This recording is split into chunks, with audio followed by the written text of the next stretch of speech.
started off. We are now today on the sidelines also launching the third version of 3.0 IT policy also. So we also have various other policies supporting the ecosystem, namely the startup policy. And by the way, on the sidelines, we are also launching unveiling the 2.0 startup policy of Karnataka. Likewise, we also have the aviation, visual effects, and gaming and comics policy, AVGC policy for short, the electronic semiconductor design and manufacturing policy, ESDM policy for short. Likewise, the GCC policy, the data center policy, the biotech policy. And now today, we'll also be unveiling the first ever space tech policy of the state. The conducive policy framework environment has been very instrumental, and of course, all the credit goes to the partners in this ecosystem that we look up to, namely the Vision Group chairpersons, the industry leaders, the innovators, the various diplomatic relationships we have, the global alliances which we have, and the various academic bodies which we work with.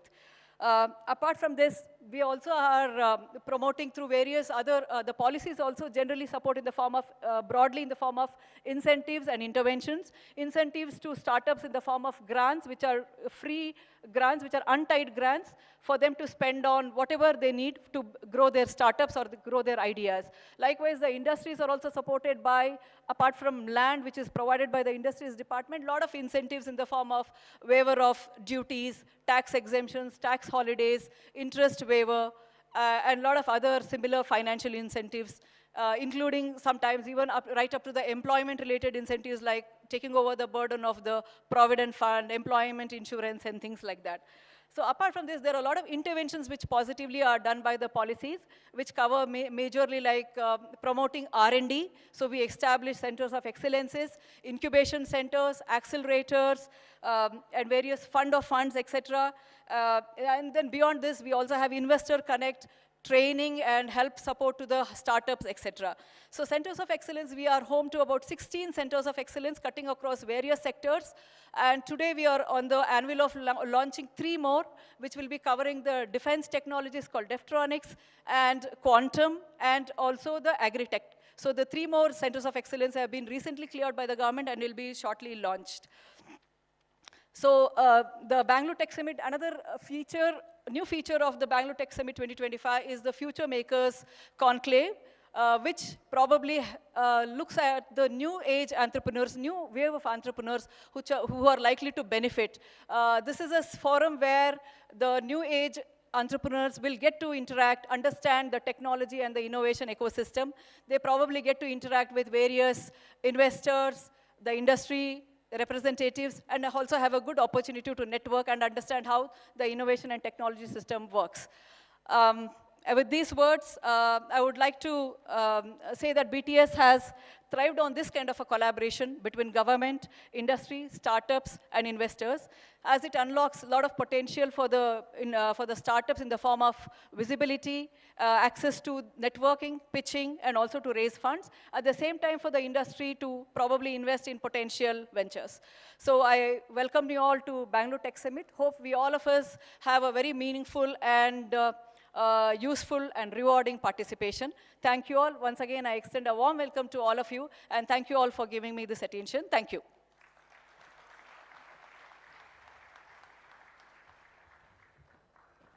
Karnataka has always been the pioneer in terms of several initiatives which have set a benchmark in the entire country. Thank you, Dr. Manjula, for the opening remarks and contest setting. Well, ladies and gentlemen, STPI is also the co-host of the Bengaluru Tech Summit. I would request Shri Sanjay Tyagi, the director of STPI Bengaluru, for his address. Ladies and gentlemen, please welcome Dr. Shri Sanjay Tyagi.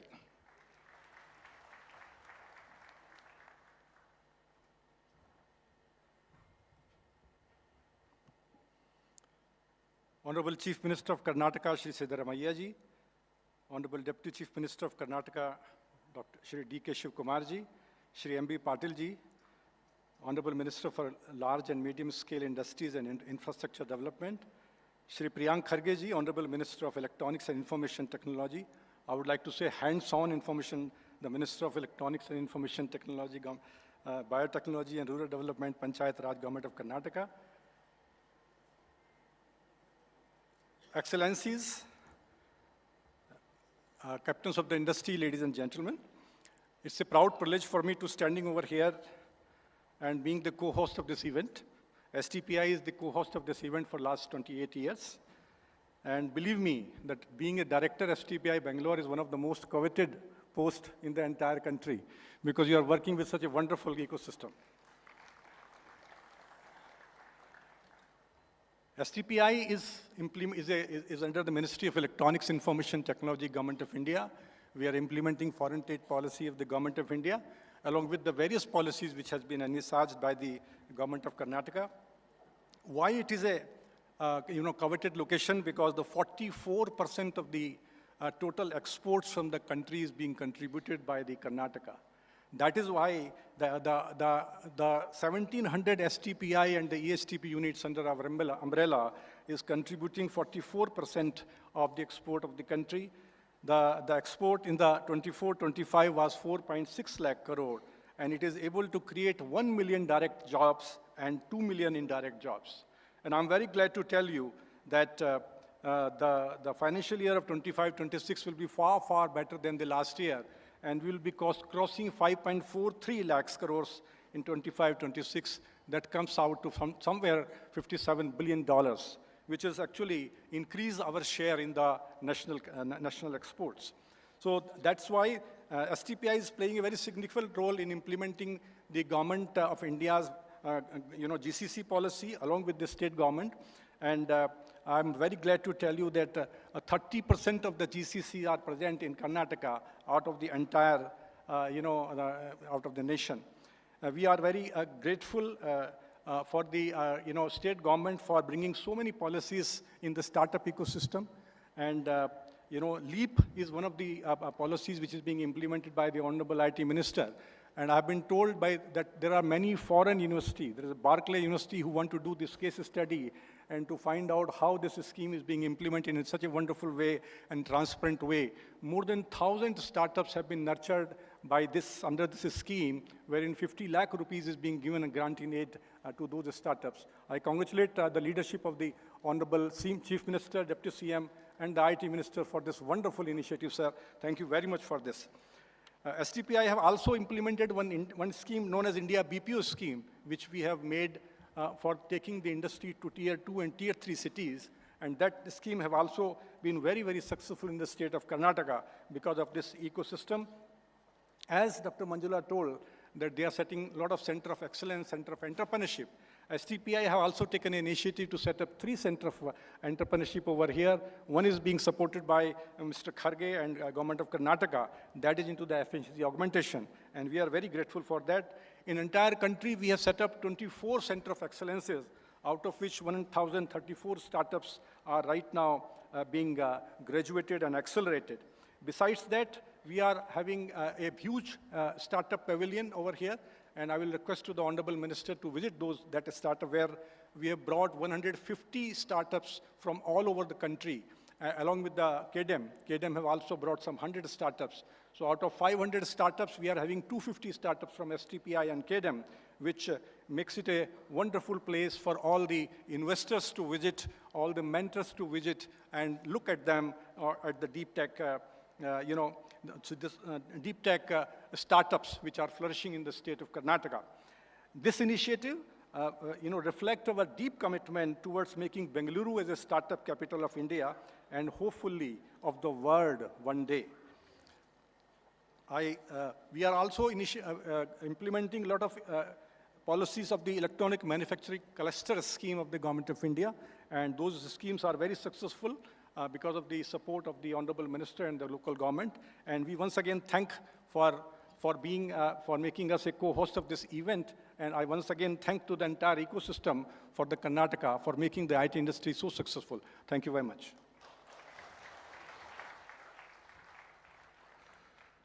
Software Technology Parks of India has played a seminal role in establishing India as an information technology superpower. Thank you, Shri Sanjay Tyagi.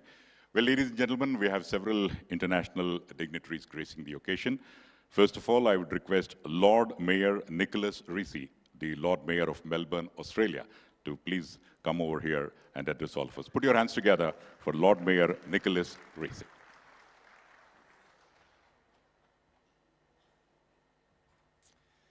Thank you very much for that kind introduction. I won't go through all the acknowledgements of great people who are here today. There are just so many of you. But I will say a special g'day to Hilary McGeechee, who is the Australian Consul General here in Bangalore. Namaste. Welcome to all of you. I am very, very honoured to be here representing Melbourne, Victoria and Australia at this conference. We are extraordinarily proud of Australia's capabilities, which will be on show here at this extraordinary world-leading tech summit. I should say, on a personal note, that my dad was a pioneer here, coming from Australia to Karnataka in the 1990s. Helping to bring technology from the automotive industry here and help step up some early technology businesses here. So he is very, very proud and pleased, I can tell you, that I am here today. I'm also very pleased to say that we have enormous representation here of Australian companies who have a very strong presence here in Karnataka, from ANZ Bank, Anko Kmart, National Australia Bank, Telstra, as well as the universities of Deakin and the University of La Trobe. Last night I witnessed 5 product launches for new and emerging Australian companies, 2 of which are from my home city, My Gigsters and AssureDocs, all doing real business here in Karnataka and India. I also want to acknowledge that the La Trobe University has established an Australia-India Bio-Innovation Corridor with the Bengaluru Bio-Innovation Centre. The first cohort of winners was in Melbourne just last week, an extraordinary, talented group of people. On Saturday night in Melbourne, we had our Night of Nights, celebrating people doing great things in our city. One of the winners of that award was a company called AccuSensus.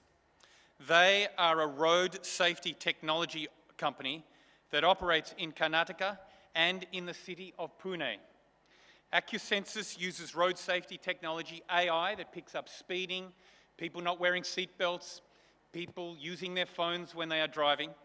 And that technology is now being used here in India.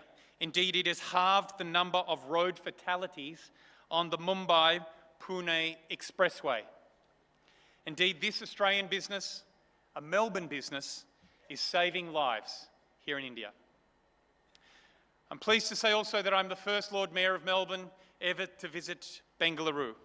I'm proud to be joined by a very significant delegation, which includes Councillor Andrew Rouse and the Deputy Lord Mayor of Melbourne, Rashina Campbell. I know here in India you are very proud of the Indian diaspora and what they have accomplished around the world. Well, Rashina, stand up, Rashina, so everybody can see you. Rashina is the first Indian Australian to hold the position of Deputy Lord Mayor in our city, something which we are very pleased and very, very proud of. My message to you today is very simple. Australia is open for business, and we are reaching out to you, looking for new opportunities to cooperate and to collaborate. Australia, in fact, has now one of the world's biggest in-diasporas, over 1 million. In my city alone, over 400,000, close to 500,000 actually, people are Indian Australians.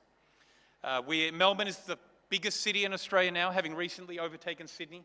We are the fastest growing city in Australia as well, and the fastest growing component of our city is our growing Indian community. A human bridge between Melbourne and Australia and India, which we want to foster and grow. So in conclusion, and I also should say that in Melbourne and in Victoria we have some extraordinary universities, and I'm pleased to say that we now have leading universities that are delivering coursework under a partnership in India, as well as a result of our new national education plan. One of those alumni is indeed, who we are most proud of, is with us today, and that is Kiran Mazumdar Shaw. Give it up for Kiran, everybody. So in conclusion, let me say again that Melbourne is very much open for business. We live in a world where there is a lot of change happening. We are seeing new trade barriers go up, tariffs. That's not our approach in Australia. In Australia, we see opportunity, new opportunity, to engage like never before, whether that is tech businesses, biotech, students, visitors, people who want to start a new life as well. They are all very welcome in Australia, and we are here at this conference with the biggest delegation that we have ever brought from Australia to say we want to do business. We're reaching out like never before, and we very, very much look forward to the Bengaluru Tech Summit. Thank you very much, everybody.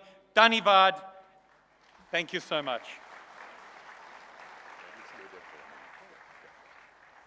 Thank you, sir. I would request Mr. Rahul Sharanapasanknu to please come over and give a memento to the esteemed personality, Lord Mayor Nicholas Rees. Well, building a human bridge between Australia and Karnataka. Let's give a round of applause.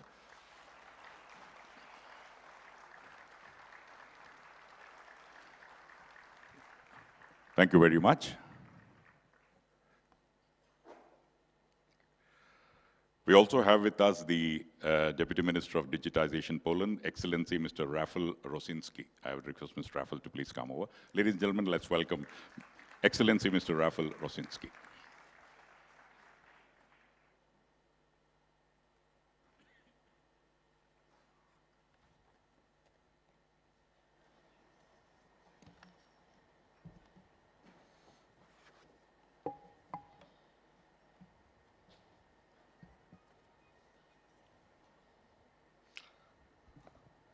Namaste, good morning. I would like to welcome all of you in my Polish language also. Dzień dobry. Distinguished guests, ladies and gentlemen, it's a great honor to join you today at the Bangalore Tech Summit 2025. Here in this dynamic city, the heart of innovation in India and Asia. Let me first thank the government of Karnataka and the organizer for creating this truly global platform.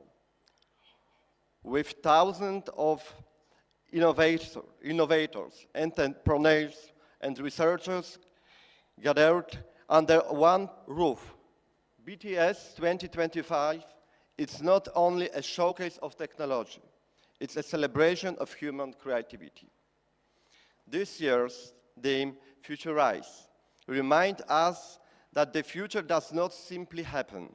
We build it, and we must build it responsibly, inclusively, and together. As Minister of Digital Affairs, I see three priorities before us. First, to connect people, ensuring that digital transformation reaches every citizen and every community. Second, to collaborate across borders, because innovation grows stronger when nations share knowledge, talent, and trust. And third, to innovate responsibly, guided by ethics, transparency, and sustainability. Let us this summit to turn ideas into action and technology into progress that serves humanity. On behalf of my country, I congratulate the organizers and all participants. I wish you inspiring discussions, meaning partnership and lasting impact.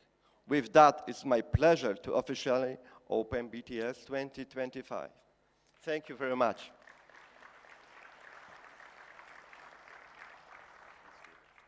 Okay. Thank you very much. I would once again request Mr. Rahul to please come back and give a memento to the team.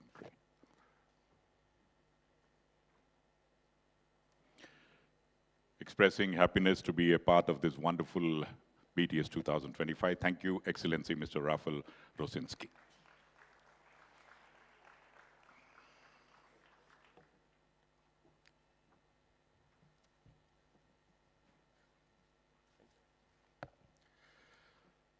Ladies and gentlemen, at this juncture, I would request the Honorable Minister for Large and Medium Scale Industries and Infrastructure Development, Government of Karnataka, Shri M.B. Patil, to address all of us. Bandhugale swagatisi Shri M.B. Patil.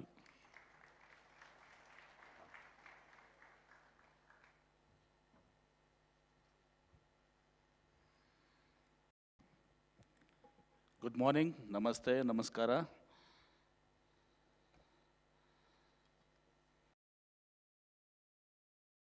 On this great occasion of the inauguration of the 28th edition of Bangalore Tech Summit, our Chief Minister, Sri Siddaramaiah ji, who inaugurated this great summit, Deputy Chief Minister, Sri D.K. Shivakumar, the man at the center stage today and the heart of this tech summit, our IT Minister, Sri Priyank Kharge ji, Sri Sharath Bachegowda, Chairman of Kionex, Minister of Health and Care Services, Norway, His Excellency, Mr. Jan Christian Vestre, President of Bavarian State Parliament, Germany, His Excellency, Ms. Sainer, Deputy Ministers, Digital Affairs of Poland, His Excellency, Mr. Rafael Rosinski, Lord Mayor of Melbourne, Australia, Lord Mayor Ricola Rees, Sri Chris Gopal Krishnaji, Dr. Kiran Majumdar Shah, Sri Prashant Prakash, Sri B.V. Naidu, Nasir Ahmad, our Chief Minister's Secretary, Advisor, and all the distinguished guests, Consul Generals of various countries, speakers, innovators, entrepreneurs, and partners of around the world. It gives me a great pride to be part of this Bangalore Tech Summit 2025, a platform that has, over the years, evolved into one of the most respected and globally relevant gatherings on innovation, technology, and the future of human progress. This year's theme, Futurize, aptly captures the spirit of the times. We are witnessing a shift where deep tech, artificial intelligence, biotech, and sustainability are converging to shape economies and societies alike. It is undeniable that our state is the talent engine of the tech economy in the country. It is home to over 800 research and development centers and 100+ chip design houses and has nurtured over 18,300 startups. Many of them in the most cutting-edge areas of AI, deep tech, quantum computing, space tech, and so on. No wonder then that we top the India Innovation Index year after year. However, we know that we can't afford complacency. We have recently allocated 600 crores to back our entrepreneurs working in AI, ML, quantum computing, robotics, advanced manufacturing, and sustainability-focused innovation. My own department, the industries department, has been focused on attracting marquee leading tech investments across various sectors, whether this be the drones, semiconductor equipment, or solar and GOTS. We also emphasize heavily on Industry 5.0 and other cutting-edge practices. We are also setting up Queen City near Bengaluru, focused on knowledge, well-being, and innovation, a statement of our intention to foster and develop R&D across various sectors. We aim to provide a complete ecosystem within the earmarked 5,000 acres to enable entrepreneurs, scientists, and innovators. We have also demarcated a dedicated semiconductor park of 200 acres with all the facilities. This will also act as the center for all semiconductor innovation in the state and soon the country. We are serious about leading the next wave of innovation, particularly deep science and frontier technologies, from R&D parks to startup accelerators. We are strengthening the foundations for global innovations to thrive in Karnataka. We are also focused in preparing our young people for the industries of tomorrow. The most recent announcement regarding the establishment of a Center of Excellence on AI and Computing in Dharwad is a strong signal of this very intent. Our partnerships with industry and academia are creating job-ready programs in AI, ML, robotics, cybersecurity, and biotech. and embedding innovations into the core of our education system. Karnataka continues to lead with progressive policies in ESDM, mobility, biotech, and startup incubation. Our vision is not just to be India's innovation capital, but a trusted global partner in co-creating technological solutions. We are actively working with countries like Japan, the US, Germany, Singapore, and many other more countries, European countries, Australia, to bring R&D investments and global best practice to Karnataka.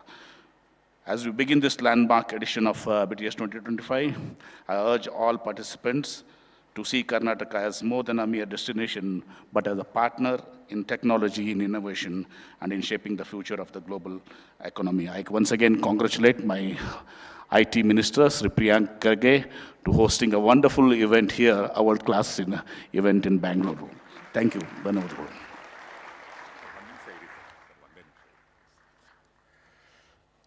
I would request Sri Sharat Kumar Bachegowda to please come over and give a memento to Sri M.B. Patil.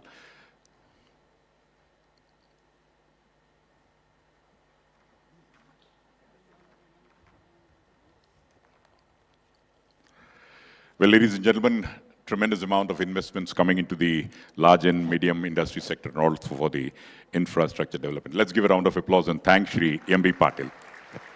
Dhanyavadikalu, sir.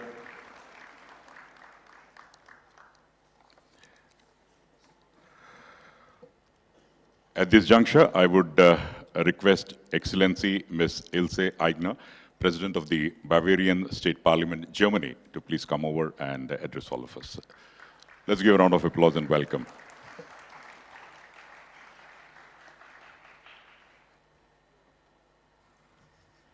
Dear ladies and gentlemen, namaste. Allow me to briefly introduce myself. I'm the President of the Bavarian Parliament, but previously I served as Federal Minister of Food and Agriculture and as Bavarian Minister of State for Economic Affairs, Energy and Technology. I'm currently here in Bengaluru on a delegation trip with my Presidium of the Bavarian State Parliament, and as a part of this trip, we have the opportunity to visit this impressive event, the Bengaluru Tech Summit 2025. First, let me express being in your city in the very first time. I'm really delighted to have the pleasure being here at the Bengaluru Tech Summit. I already learned a lot, and I will take quite a few memories back home. This Tech Summit is Karnataka's flagship event, a symbol of global excellence in the fields of innovation, digital transformation, and technological progress. Here, you don't just talk about future, you shape the future.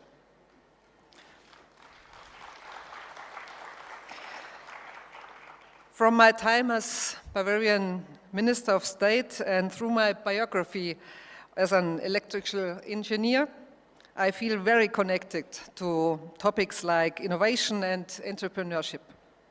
In this context, I co-founded the Bits and Pretzels Founders Festival in Munich, a network summit for founders and investors, which has developed into the leading festival for the European startup scene. From this experience, I know how important platforms like this Tech Summit are for innovation and growth. And I have to say, this summit is beyond impressive.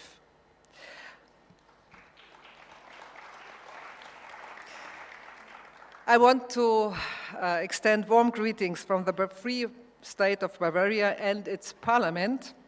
We are proud to stand alongside our Indian friends and partners at this significant platform. The Bengaluru Tech Summit brings together visionaries, innovators, and policymakers from across the globe. So it is a must for us to be here, offer showcases and ignite projects, next steps, and new ideas. Allow me to take the opportunity to highlight the important role of the Bavaria India office, also known as Invest in Bavaria, located here in Bengaluru. Established in 2021, Invest in Bavaria is the official representation of the Free State of Bavaria in India. For more than 2 decades, this office has served as dynamic and effective bridge between Bavaria and India for trade and investment and political cooperations.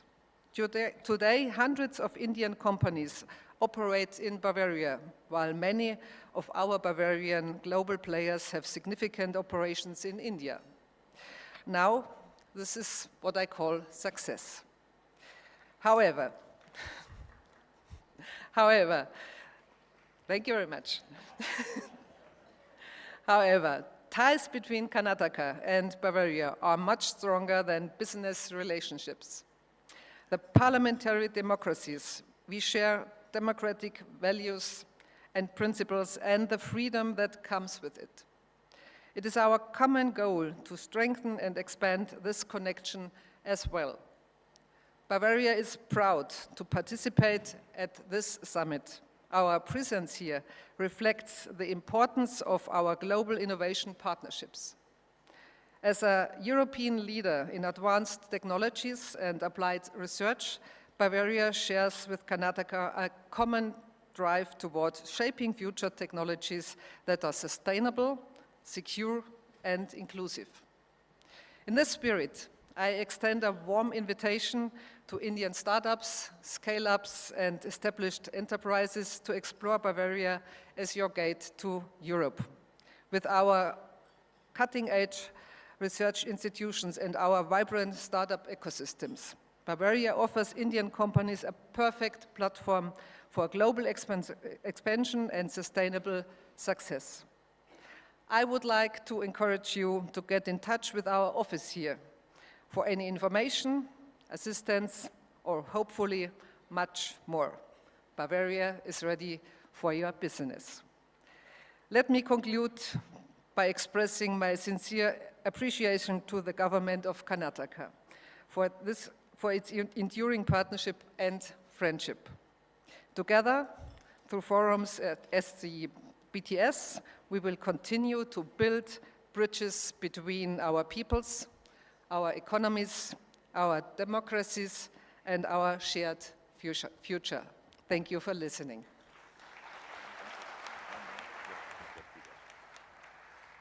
Thank you very much. I would request Shri Rahul Sharanappa Sankanu to give a memento to Excellency Ms. Ilse Ainer, expressing total happiness for the presence, a strong bond between Karnataka and Germany. Thank you very much. Let's give a round of applause. Dhanyavadikalu.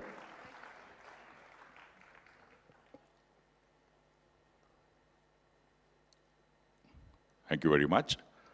I now request Excellency Mr. Jan Christian Vestre, the Minister of Health and Care Services, Norway, to please come over here and address all of us. Let's welcome Excellency Mr. Jan Christian Vestre.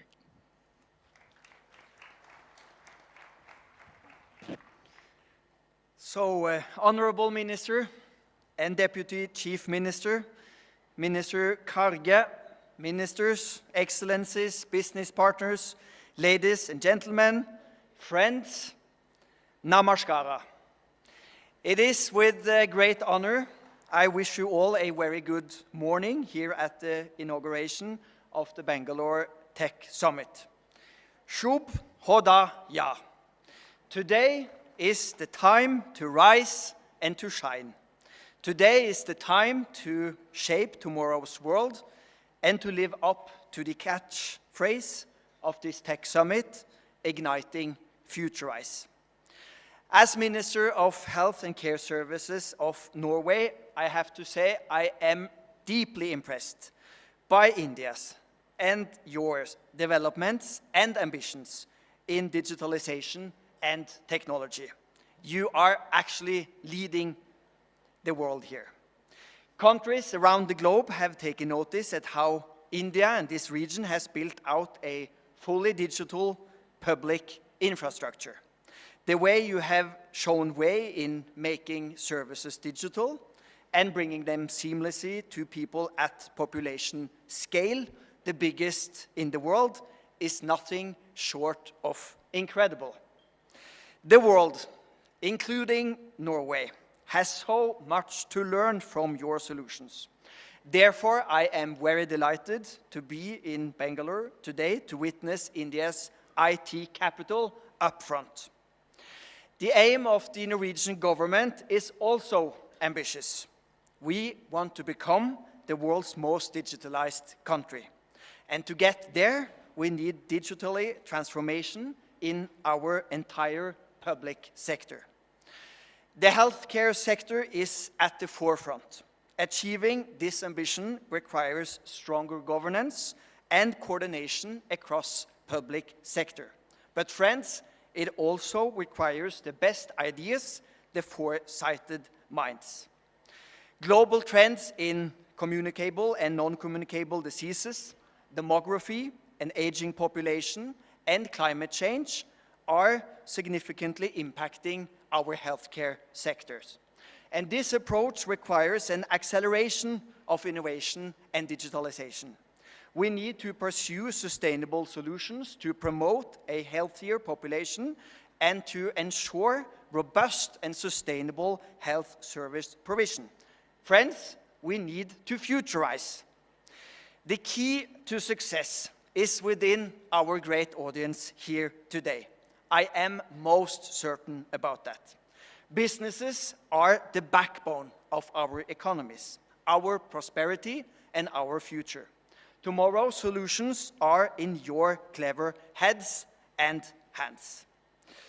As the former Minister of Trade and Industry in Norway, I'm very proud that we concluded on the Trade and Economic Partnership Agreement between the EFTA countries, including Norway, and our beloved friends in India. This agreement with India is not only about trade, it is also about strengthening our strategic cooperation. In a turbulent world with geopolitical tensions, nothing could be more important. Norway, therefore, has a large business and government delegation to BTS this year. This is a testament that Norway is a true partner for India on the digital journey ahead of us. Friends, I invite all of you to take part in the Norway country session later today, titled Tech Solutions from the North, MedTech, Digitalization, and Cyber Security. So friends, I wish you every success in your endeavors here at the Bangalore Tech Summit. May we all rise to the occasion and may we all futurize. Nama, Bangalore, thank you so much for your attention.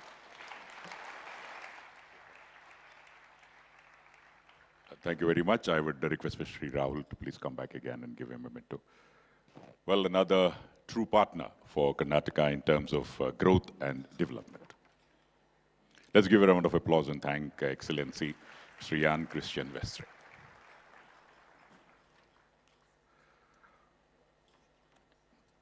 I would now request the Honorable Deputy Chief Minister of Karnataka, Shri D.K. Shivkumar, to please come over here and address all of us. Bandhugale, ಜೋರಾದ ಕರ್ನಾಟಕದೊಂದಿಗೆ ಸ್ವಾಗತಿಸಿ Shri D.K. Shivkumar, ಗೌರವಾನ್ವಿತ ಉಪಮುಖ್ಯಮಂತ್ರಿಗಳು Karnataka.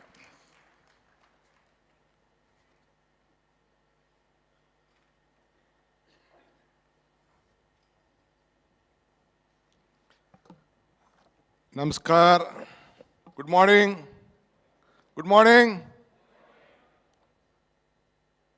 Honorable Chief Minister Siddaramaiah ji, my colleague, who is the large-scale industries minister, Mr. M.B. Patil, the man of the day, who has bring an IT revolution again to Bangalore, Mr. Priyanka Kharge ji, His Excellency Mr. John Christ Wester, His Excellency Aysar Ager from Germany, His Excellency Rafael Rosaki, Lord Mayor from, I think, inaugurated this hall, great hall, Mr. Reis, Chris Gopal Krishna ji, Kiran Muzaffar ji, Prashant Kishore, my colleague Sharat Bachegoda, and all the consulates, ambassadors, dignitaries, industry leaders, innovators, change makers, and my friends.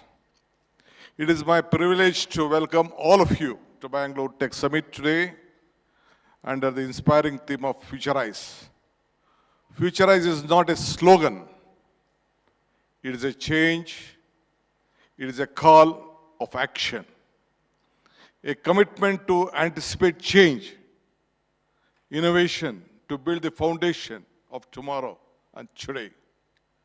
You all have made Karnataka and Bangalore proud for coming here.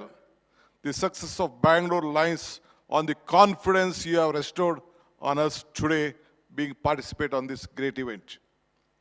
Today I stand before you not only as the Deputy Chief Minister of Karnataka, but as a voice of every participant, partnership, every investment, and every voice of the idea which you are here that can shape a better global future for the right here in Karnataka.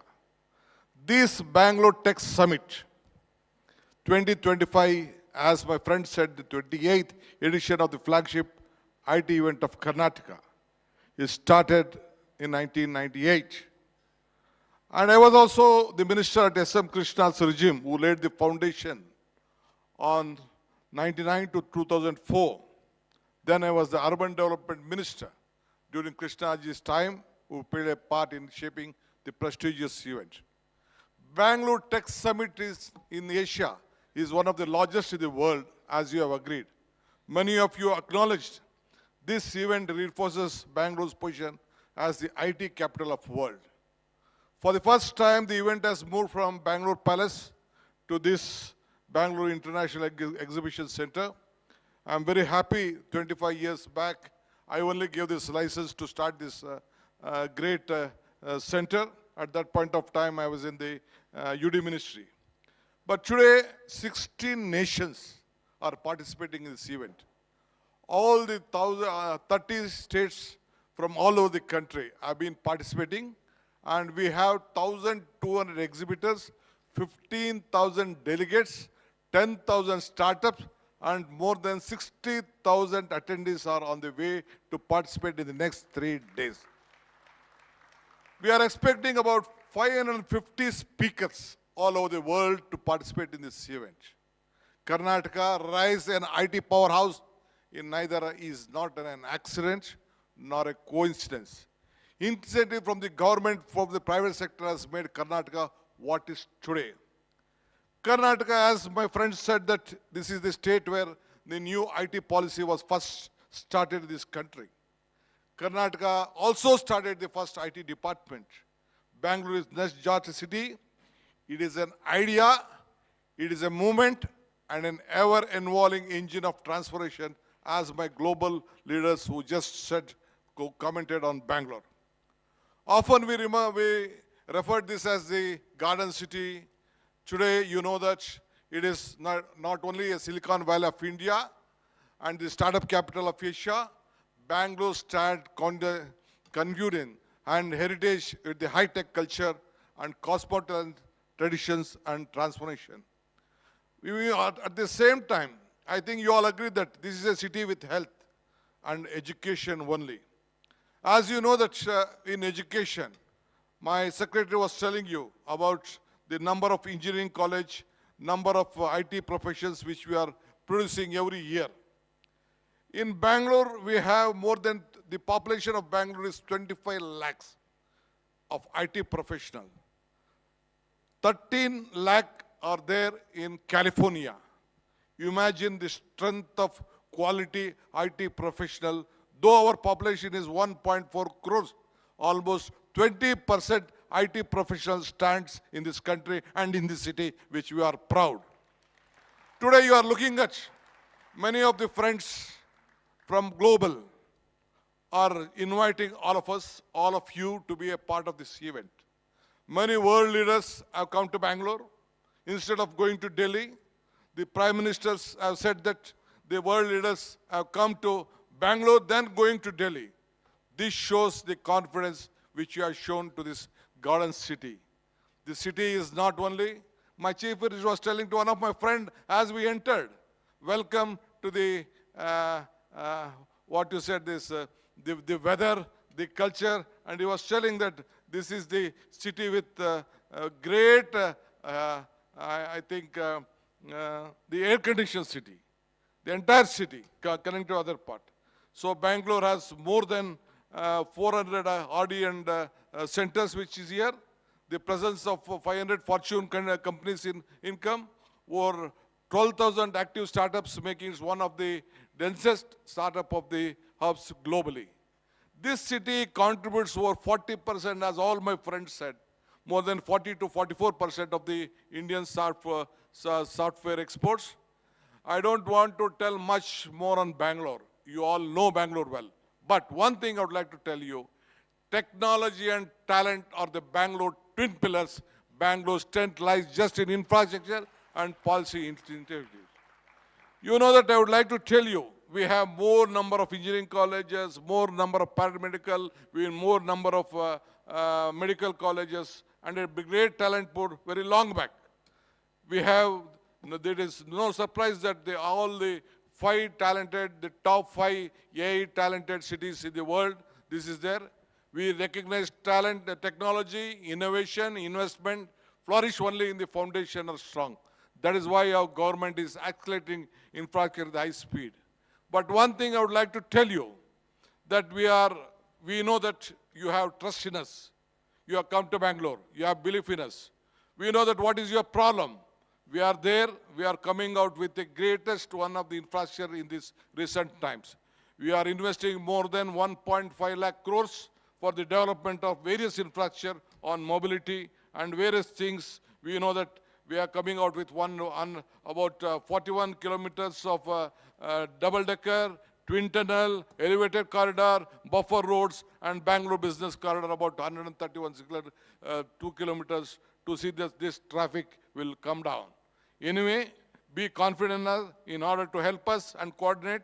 Again, we are looking out in the next year. We are starting with a NRI. The government is starting up with a separate secretariat for the NRI investment, which globally many leaders are meeting me every day. We are coming out and developing the world-class city near Biddi with a AI city also. Lot of leaders are discussing on that. We are building an second international airport at the south of Bangalore. Already my industries minister is working out on that. There are no other city to match Bangalore at weather and culture. Anyway, I don't like too much things. This is I am meeting many bankers, meeting many fund creators, they are coming to us to help us, to fund us. That is why, because we have a great strength in every matter. The world leaders, the business leaders, ambassadors are meeting me regularly and presenting away their about importance of this city. Setting up in the intention of to settle down in Bangalore. Many of them want to settle back in Bangalore. As you said that we all are coming with a special policy to give more importance to, again I would like to tell you, we are coming out with a new policy for rural children, that the CSR, I would like to request all the industries leaders we are here, we are coming out with a new policy on CR, that we want to see that the rural education will grow a bit stronger apart from the city. I think you all should help us on this regime so that as we have to move to the second tier and the three tier city for the better growth. Anyway, let us build the future where technology and creativity and extend all possible support for the mutual growth. Let us join together, make everyone strong. I believe that if you are strong, we are strong. We all are looking forward for a mutual cooperation. Let us all work together for a better Bangalore and better Karnataka and better India. Once again, we will be there. We want all of your suggestion, cooperation in the discussion. I think many speakers will then come out.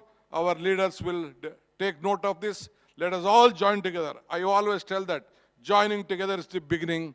Thinking together is the progress. Working together is the success. I hope that let us all work together to make Karnataka and India proud. Thank you. And once again, I would like to assure you, this is your city. your city. We are on the globe.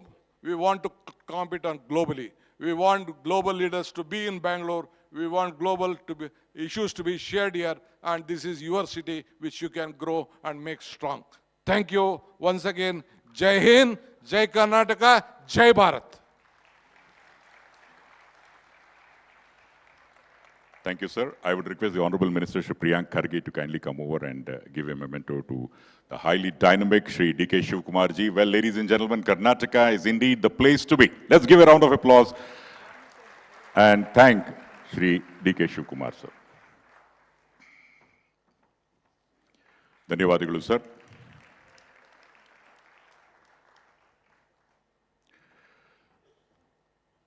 Well, ladies and gentlemen, Karnataka today marks a historic milestone in its digital democracy momentum. We have an affordable, open source, and energy efficient solution designed to empower every citizen. You must be wondering what I'm talking. Well, I'll not keep you waiting for long. Here we go. 3, 2, 1.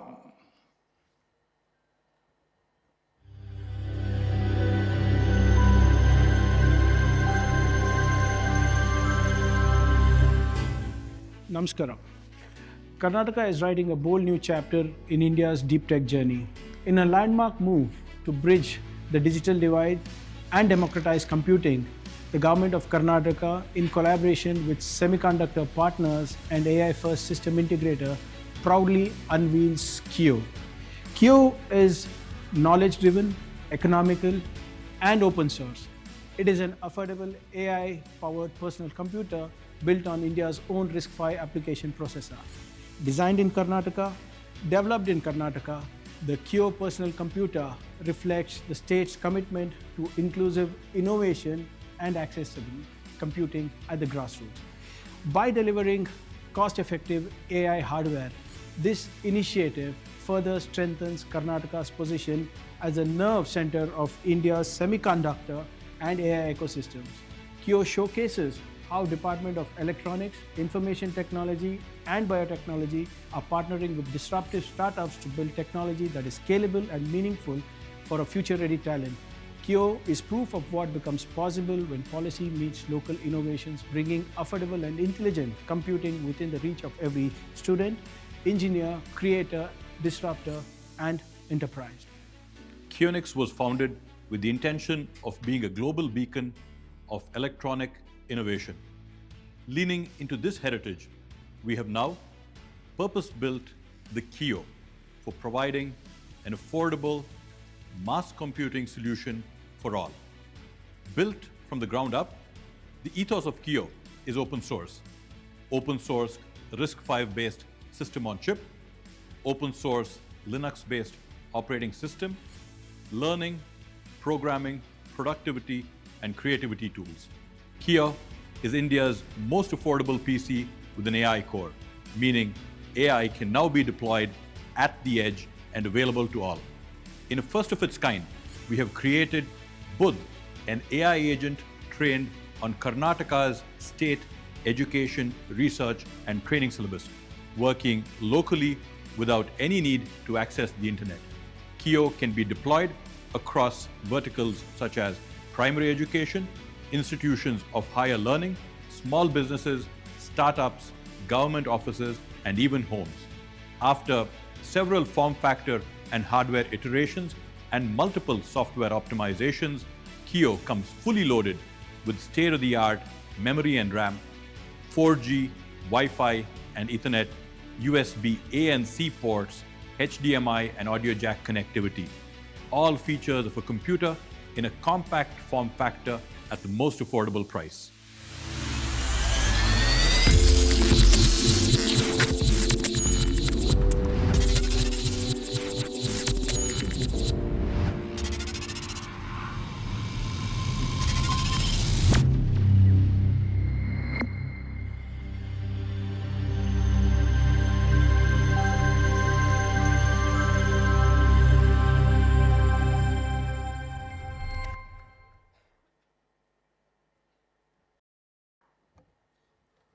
I would now request the Honorable Chief Minister, Shri Siddaramaiah, Honorable DCM, Shri D.K. Shivkumar, Shri M.B. Patil, Shri Priyank Kharge, Shri Sharath Kumar Bachigowda, Madam Manjula, Shri Rahul to please come over here for the KEO device launch. Well, ladies and gentlemen, it's preloaded with Ubuntu operating system, productivity tools, programming tools, chatbot, and learning platforms. It creates low-cost solution while multi-mode connectivity and seamless over-the-air updates. This initiative is more than a technological breakthrough. It is a social commitment to democratize access to computing.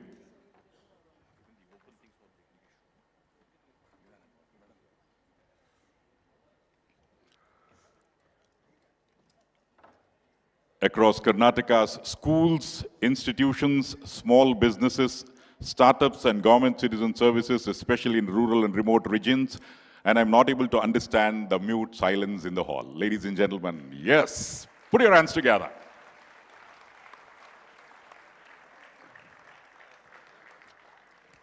This is another major pioneering initiative by the government of Karnataka.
The felicitation of founders of recently listed unicorn IPOs.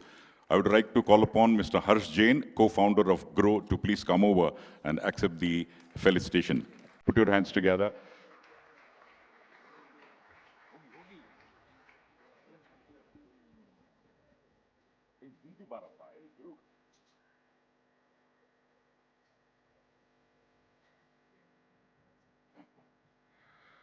Request Mr. Harsh Jain to please come over, put your hands together. And yes, indeed, founded in Bengaluru by Lal. In fact, Grow has been a digital first investment platform offering stocks, mutual funds, ETFs, and IPO, achieved IPO status and listed on 12th November 2025, rapidly gained scale through retail, investor focus, and technology-driven growth, and recognized as a significant player in India's investment ecosystem. Let's hear it for Grow. The name itself suggests grow.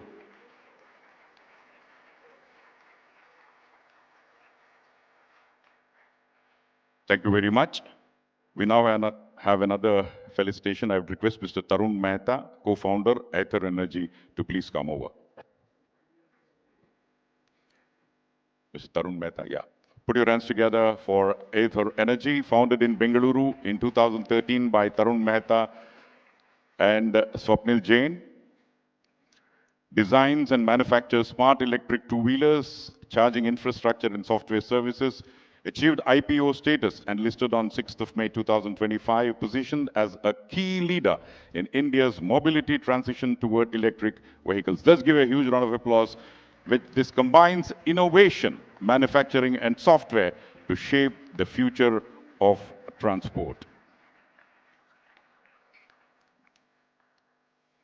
Thank you very much. And now we have one more recognition of recognizing 25 years of excellence for Bosch Global Software Technologies. I'd request Mr. Dattatri Salagame, Managing Director, CEO of Bosch Global Software, to please come over here and accept the felicitation.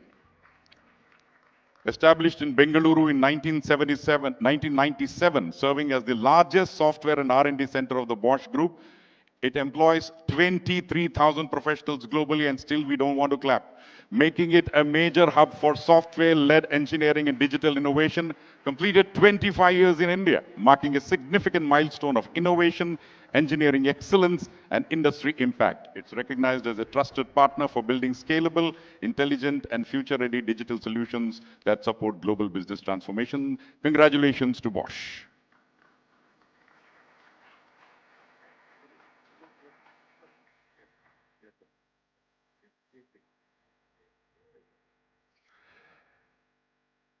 I would now request Chris Gopalakrishnan, Madam Kiran Mazumdar-Shaw, and Prashant Prakash to please come over for the next. No, yeah, okay, to be here. And this now we move on to the Karnataka State IT Policy and Space Tech Policy. First of all, I would request the Honorable Chief Minister kindly release the Karnataka State IT Policy, which sets a bold vision to retain the state's leadership in pioneering AI capabilities and other emerging technologies while fostering balanced regional development.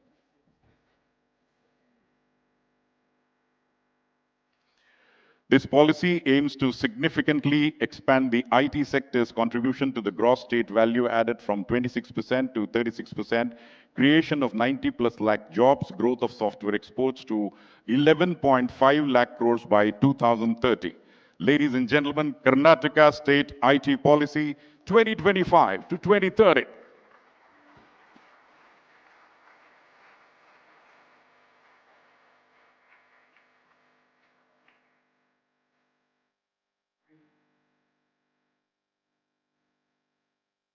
It's indeed a bold vision and another pioneering initiative by the government of Karnataka, setting the tone for the entire country.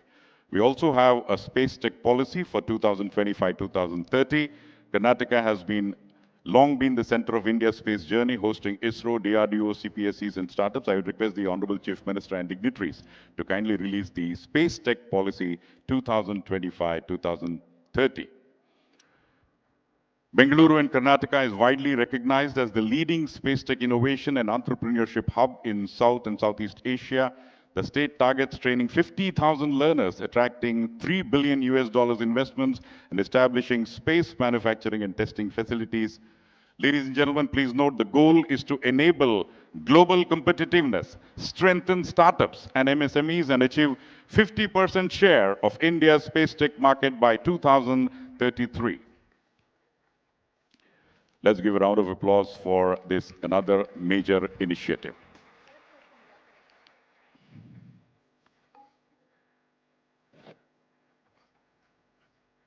We request all the dignitaries to get back. I request the Honorable CM to kindly stay back. Request all the dignitaries to kindly take your seats.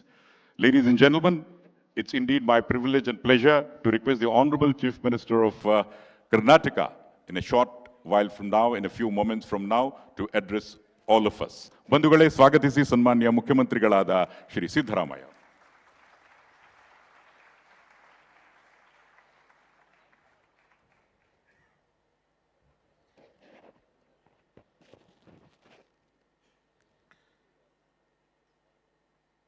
Honorable Deputy Chief Minister of Karnataka,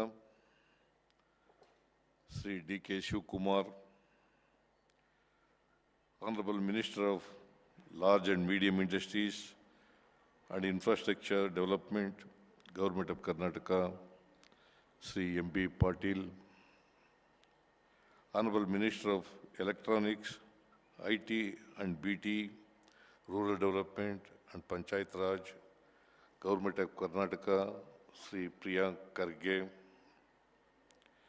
Honorable Minister of Health and Care Services, Norway, Mr. John Christian Westre, Honorable President of the Bavarian State Parliament, Germany, Ms.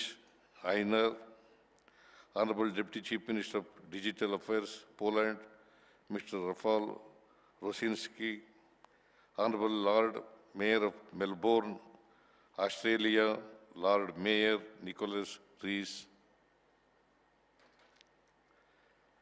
Chairman Karnataka Vision Group on IT and Electronics and co-founder Infosys, Sri Chris Gopalakrishna, Chairperson of Karnataka Vision Group on Biotic and Executive Chairperson, Biocon Limited, Bengaluru, Dr. Kiran Majumdar Shah. Chairperson of Karnataka Vision Group on Startups and founding partner, Sri Prashant Prakash. Chairman of QNX, Sri Sharat Kumar Bachegowda, and member of the Legislative Assembly, Sri Nasir Ahmad, Political Secretary to Chief Minister, Director General of Software Technology Parks of India, Ministry of Electronics and Information Technology, Government of India, Sri Arvind Kumar, Chairman of Karnataka Digital Economy Mission, Sri B.V. Naidu, all officers of the state, dignitaries from India and abroad, distinguished industry leaders, global investors, academics, founders, innovators, and every one of you gathered here today. Friends from media, ellarigu namaskara. It is my profound privilege to welcome you all to the 28th edition of the Bengaluru Tech Summit, Karnataka flagship global celebration of innovation, technology, and future thinking. On behalf of the people of Karnataka and our government, I extend warm greetings to every delegate who has traveled from across India and the world to join us here in Bengaluru. This is an extraordinary gathering of visionaries, creators, and change makers who are here to build a future that is smarter, inclusive, and transformative.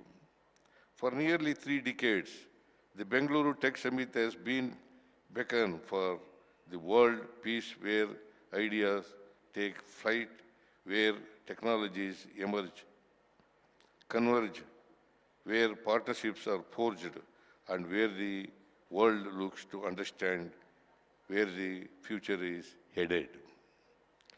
The Bengaluru Tech Summit 2025 is more than an event. It is a global stage for ideas, investment, innovation, and transformation. Hosted at the expansive Bengaluru International Exhibition Center from 2018 to 20th November, this edition ushers in bold new chapter. This year's theme, Futurize, to shape the unknown scale, the unimaginable, and shift the world forward, captures the essence of your collective mission. And the theme, Bengaluru Tech Summit 2025, brings together the 9 defining tracks present the frontier of global innovation. Across these tracks, more than 600 global speakers, 1,200 plus exhibitors, 60 plus country delegations, and thousands of innovators will define what the next decade of technology will look like, and just for Karnataka or India, but for the entire world. Bengaluru Tech Summit 2025 is a stage of transformation. It links academia to industry, it links startup to investors, it links frontier to research to policymakers, it links global markets to Karnataka's deep reservoir of intellectual and entrepreneurial talent. With Futurize, we reaffirm our belief that technology must drive social good, economic justice, sustainable development, inclusion, and prosperity for all. As we stand ahead of the next digital revolution, driven by artificial intelligence, quantum, biotic, space, and green tech, Bengaluru Tech Summit 2005 is Karnataka's invitation to the world to create future that is bold, humane, and transformative. For decades, Bengaluru has been celebrated as the Silicon Valley of India, but today it stands as something much larger, a global epicenter of innovation, talent, research, and technological leadership.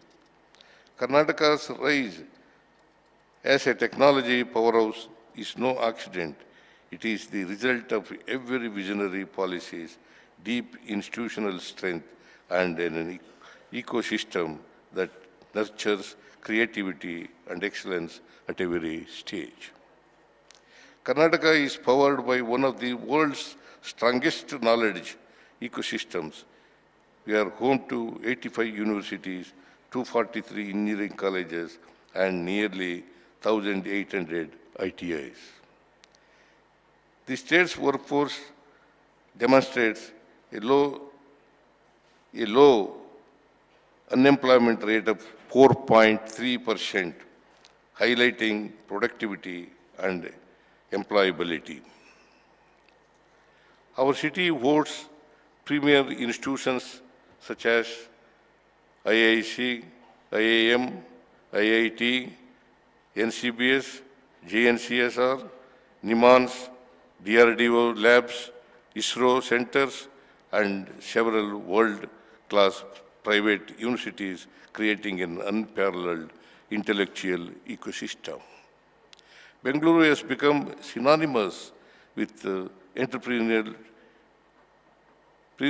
energy. Karnataka is home to over 16,000 startups, and the state accounts for nearly 47% of India's total startup funding. Karnataka is India's largest R&D and product development hub. We contribute 42% of India's IT exports, valued at 3.2 lakh crore, growing at rapid 27% on year. The state hosts more than 550 global capability centers, which is nearly 1/3 of India's total. Over 400 of the Fortune 500 companies have operation in Bengaluru. Bengaluru is also a hub for semiconductors, aerospace, defense, biotech, electronics, manufacturing, animation, and gaming, and deep tech. When global innovation finds a home in Bengaluru and Karnataka, it scales up for the world. Karnataka has always led India in policy innovation too. We launched India's first IT policy in 1997 and continue this leadership with new policies.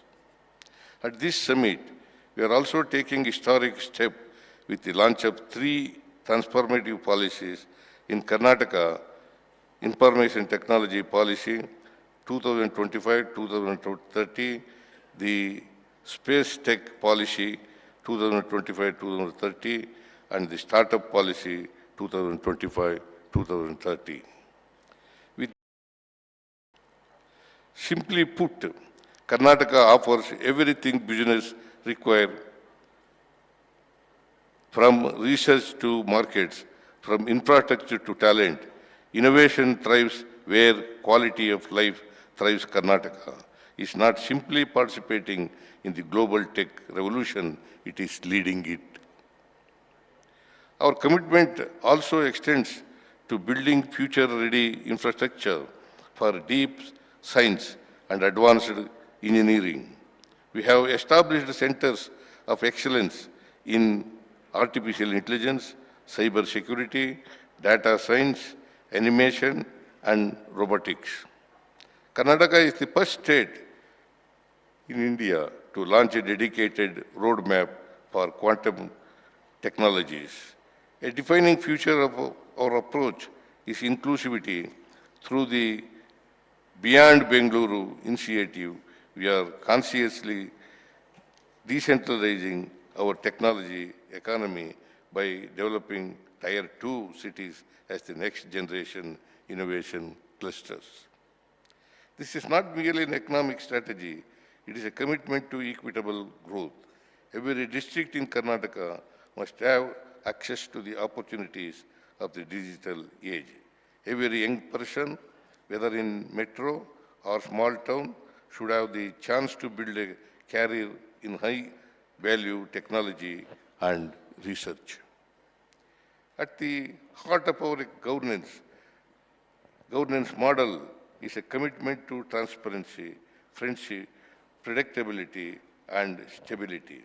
Karnataka continues to be India's most trusted destination for investors because our policies are clear, our approvals are streamlined, and our regulatory environment is built on trust. Companies that come to Karnataka know that they are not merely investing in a location, they are partnering with a state that understands technology, respects talent, and stands firmly for long-term progress. Our message to the world is simple and sincere, and Government of Karnataka is here to support you. Whether you are a global company seeking to establish an R&D center, a startup building your first prototype, and academician conducting frontier research, or an investor searching for transformative ideas, Karnataka is our home. We will provide the infrastructure, the skills, the policy environment, the talent pipeline, and above all, the confidence that your ambition will find every possible support here. I call upon every innovator, researcher, founder, investor, student, and leader gathered here to join us in shaping the future. Let us work together to ensure that artificial intelligence becomes a force for inclusion, that quantum technologies unlock new frontiers of science, that biotechnology and space tech push the boundaries of human progress, and that deep tech solutions address the biggest challenges of our time. And to the people of Karnataka, your energy, your creativity, and your aspirations are the cornerstone of our technological journey.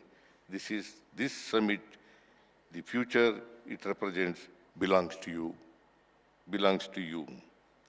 Let us use the next 3 days to connect, co-create, and commit ourselves to shared mission to futurize our world and build a tomorrow that is more advanced and more inclusive and more humane. With that resolve, I am honored to declare the Bengaluru Tech Summit 2025 open. Thank you. Jai Hind, Jai Karnataka. Thank you all. I would request Shri Priyank Karge to kindly come over and give a memento to the Honorable Chief Minister. Ladies and gentlemen, let's give a round of applause and thank the Honorable Chief Minister Shri Siddaramaiah for a highly inspiring and motivating remarks. And the next 3 days will be fruitful towards making the sector stronger, bigger, and better. Request the entire audience to kindly stay back, the international dignitaries to please stay back, because for the next 30 minutes, we are going to have a power-packed plenary which involves Shri Priyank Karge, Dr. Kiran Mazumdar-Shaw, Shri Chris Gopalakrishnan, Shri Prashant Prakash, and moderated by Shri Lingaraju Saukar. So request all of you to kindly be in your seats, because that is the inaugural plenary the high-impact inaugural session.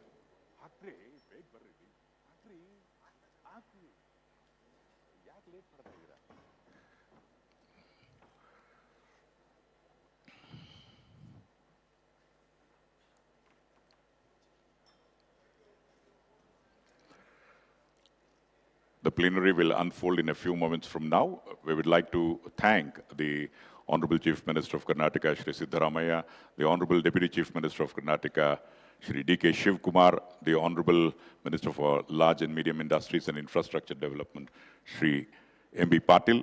Shri Priyank Kharge will come back in a few moments. Request all of you to kindly be in your seats.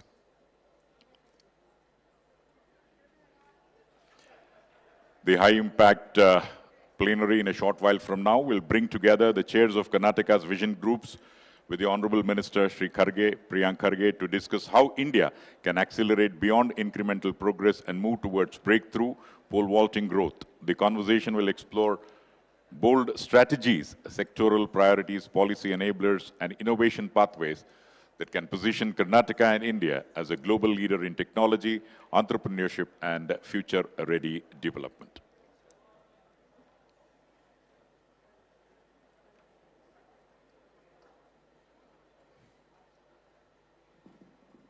Which would probably motivate all of us for further innovation and growth. So request our esteemed audience, you have been very cooperative right now.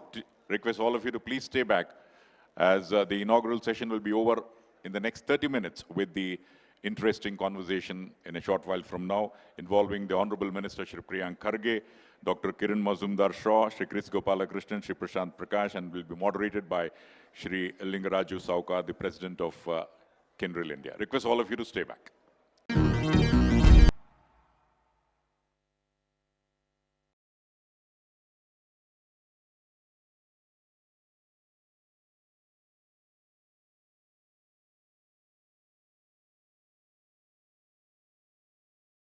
Before the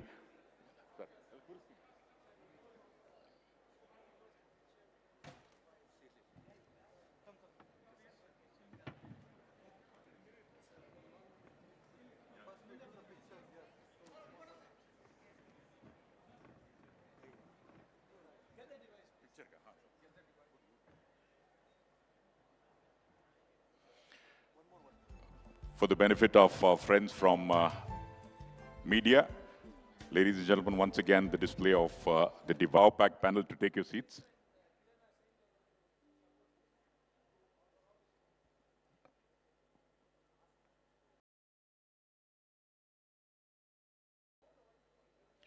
I'd request the audience to take your seats. Please do not occupy the space on either side of the stage. Request you to take your seats. Well, India futurizes from leapfrogging to pole vaulting, the inaugural plenary. This will be moderated by Shri Lingaraj Saukar, one of Karnataka's enterprise leaders and president of Kyndryl, a 15 billion startup. In the interest of time, Mr. Saukar, it's all yours. Okay. It's on, okay. Can we settle down, please? And it's really wonderful to be back on this fascinating panel. The last time, the theme on this panel was Unbound, and Unbound was about celebrating Karnataka's enduring leadership. And with this year, getting into pole vaulting is about unleashing our ambition. So it's a logical flow from where we go to. And again, beautiful session with BTS 2025 on announcing the various policies, really very good. So in the interest of time, let's get clearly started off with you, Minister Priyank. Clearly being at the helm of policies, bringing out all the right policies across, and more importantly, making Bangalore, Karnataka as a destination place for various investments across. You've been a very strong advocate on the policy part of it. From maintaining Karnataka's lead as a laboratory for innovation, what policies and economic enablers do you see can help transform us into the next level from your perspective? Well, I think firstly, we need to devise policies where investments don't come toward, where talent doesn't go towards investment, investment comes towards talent. And Karnataka has a great talent base everywhere. And that's why a few months back, we have announced the LEAP program, that's the Local Economic Accelerator Program. So in this program, we are figuring out the cluster strength. So we have designated Manipal, Udupi, Mangaluru as a cluster, Hubli, Belagavi, Dharwad as a cluster, Bengaluru Rural, Mysuru as a cluster, Kalburgi as one cluster, Raichur as a cluster. And what is the demographic dividend we have there, the talent pool that is available there, and what sector can we disrupt there?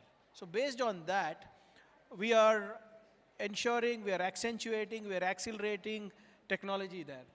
So in IIIT Dharwad, just 2 days back, we announced Deftronics as well as Quantum. In Kalburgi, we announced the Agriculture Accelerator Program. In Mangaluru, we announced the Center of Excellence for Marine Biotech.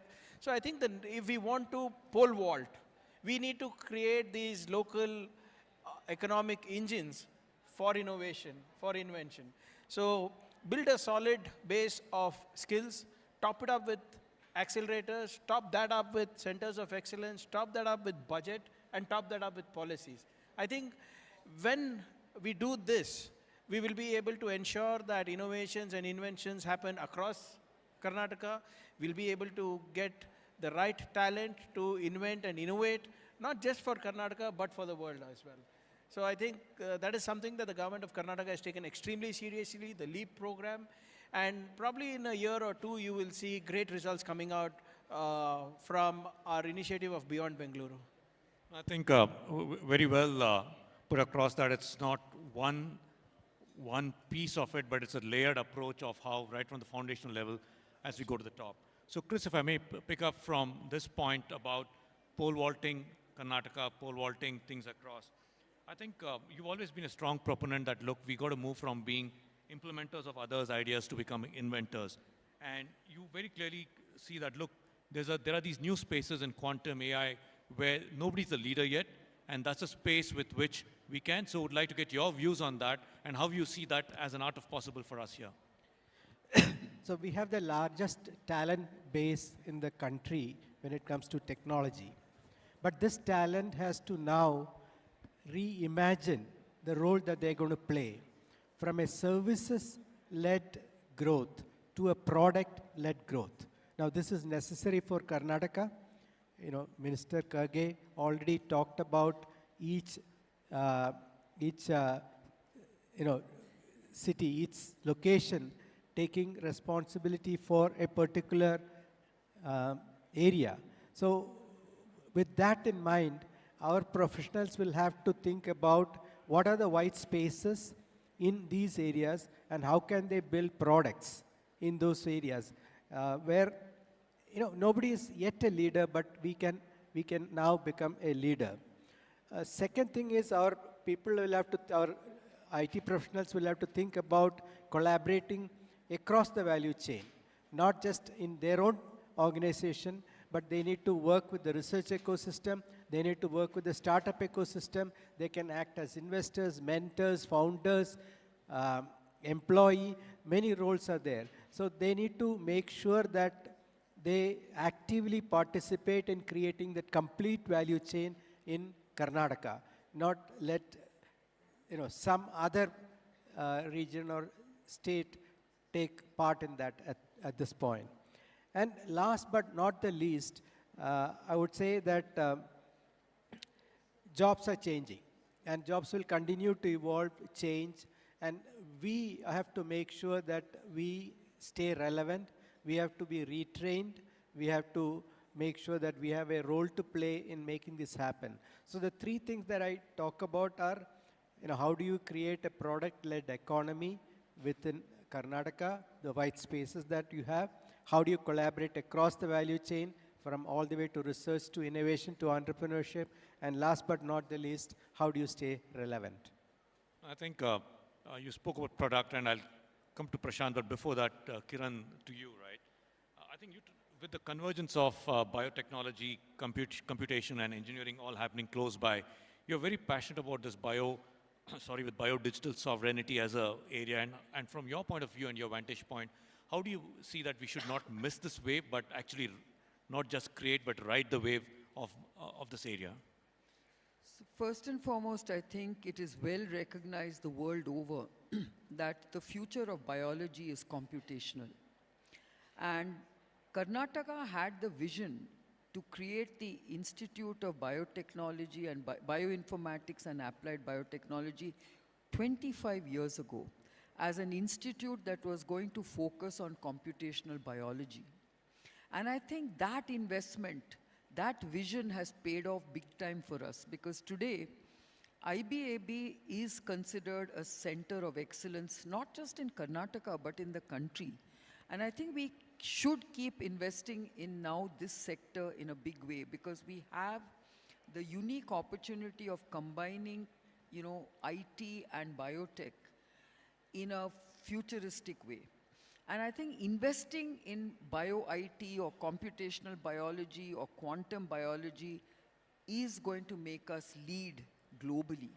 So to me, the opportunity we have in Karnataka, in India, is to double down on ensuring that we get deeper and deeper insights into biology through these AI, computational biological models, data science, etc., etc.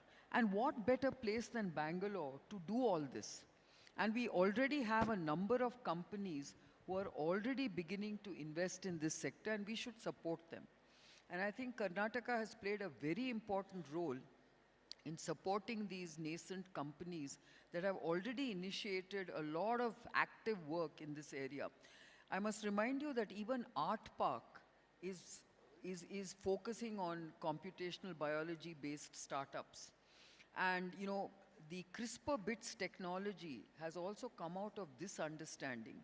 And I think if you think about the fact that Strand Genomics was one of the very early startups in India that focused on genomics and the power of IT to deliver on genomics, tells you that the mindset is there, the thinking is there, but we now need to invest big time to get that going. Every company today in the world which operates in the biopharma, biotech space cannot succeed without embedding AI, without embedding deep tech in whatever it's doing. Today, the kind of deep insights we are getting into biotech and biology is something mind-boggling. And I think without that, you will, and actually with it, you will be innovating in a transformational way and in an exponential way. And I think that's what we should be focusing on. I know that in our own company, we are really, really beginning to invest big time in deep tech and, you know, computational systems. So I think this is a unique opportunity, and I think our biggest competition is China. I think Chinese companies have already started investing in this area, and I think we as a country must take that risk, because risk is the biggest deterrent of investing in these new areas. And we have the boldness, and you know, we can take affordable risk, because whatever we do in India is very competitive when it comes to cost of investing in this kind of risk. That's my view. Thank you. I think from laying out that look, it's not really starting off now, but it's been there before as a foundational layer by the institutions, and building on top of that. And we have the at-scale data that we must collect and leverage and convert into IP. Absolutely. Thank you. So with that, getting on to you, Prashant, clearly you're a firm believer of capital following clarity of vision. And with that as a backdrop, it's sort of a counter question to you, right? Do you really believe, and do you believe that India's startup ecosystem is ready to pole vault into creating IP, which is where our focus has to go, especially in ventures around deep tech, synthetic biology, dev tech, and many of those areas? What's your view on that, Prashant?